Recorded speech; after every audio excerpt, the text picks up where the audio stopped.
At dahil nga sa nag-crave tayo sa masarap na ulam ngayong tanghalian, kaya nga eto gagawa tayo ng pork igado. Sa karningang pinili ko yung may laman sa kami taba. Hiniwa-hiwa ko nga lang saktong hiwa yung maninipis. Hiwain din natin ng pahabayang atay. Bali 2 putahe nga pala gagawin ko dyan. Yung isa nga gagawin kong kinilaw.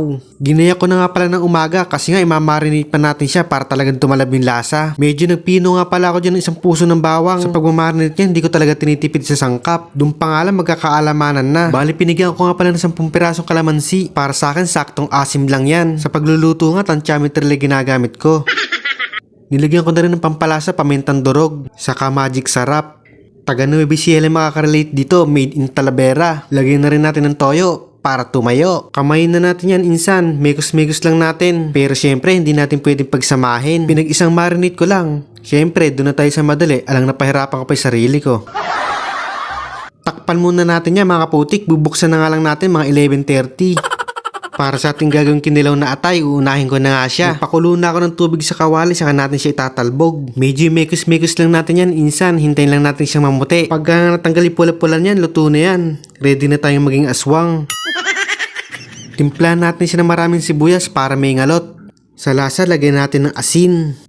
Para lalo siyang pumuti, lagyan natin ng matapang na suka. Inamimira. Medyo half cook, kaya ito na magluluto sa kanya, iasim. Naglagay na rin ako ng konting paminta. Sabay hiwaan natin ng 2 kalamansi, pampabango. Syempre, pinali, hindi mawawala. Babaksakan natin ng 2 piraso, siguradong sumisipa.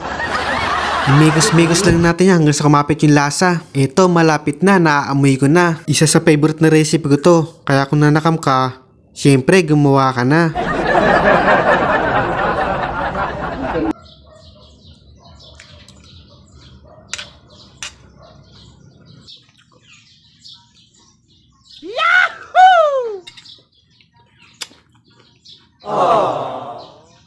Para sa ating ilalagay na gulay, inumpisan ko na maggayat ng carrots. Hiwain nga lang natin ng pahabayan.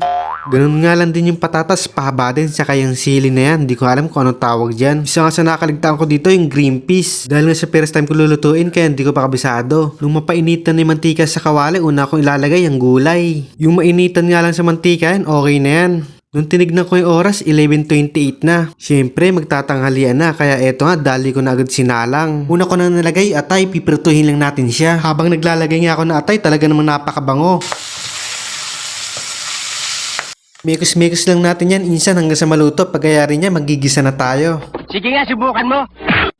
Pagkahango ko nga na atay, nilagay ko na agad ng bawang, saka sibuyas. Mekos-mekos lang din natin yan, insan. Pag umamoy yung mga aromatics, isunod na nga natin ilagay yung marinate natin pork. At kung umabot ka sa part ng video na to, huwag mo sanang kalimutan mag-like. Kung hindi ka naman nakapalo, baka naman pwedeng pakipalo na rin. Habang nagluluto ako, naaamoy ko yung bango. Kaya nagutom ako, kaya napasubo na naman ako ng kinilaw na atay. Pagka ganyan yan lumabas ni sarili niyang katas, ilagay na rin natin yung pinagmarinate natin. Medyo palalambutan na rin natin yan, saka natin lagyan ng konting tubig. Kaya nga tinawag ko na yung kidgot, pinatikim ko na sa kanyang lasa. Kaya nga sabi niya, all goods. Dahil nga sa maluluto na, ilagay na rin natin lahat ng mga pinaling sangkap. At ayan na mga kaputik, luto na yan. Mekos-mekos lang natin ng konti. Para sa unang hurado, nagsandok na nga agad ako. Nandito si Mudra, sana masarap ang kasaluto ko. At syempre, ito na pinakaintay mga kaputik. At kung di ka pa kumakain dyan, alika, tara, sabayan mo na ako. First bite. Thank you, Lord. Nauso lang. Medyo malamig yan. Oh, pwede. No, nilalagnat eh. Oh, pwede Mahal yun. na. Kahit sabaw ayaw mo. Nanay. Nando ka ba? Kaya mga kaputik, hanggang dito na lang. Hanggang sa muli. Thank you for watching. God bless.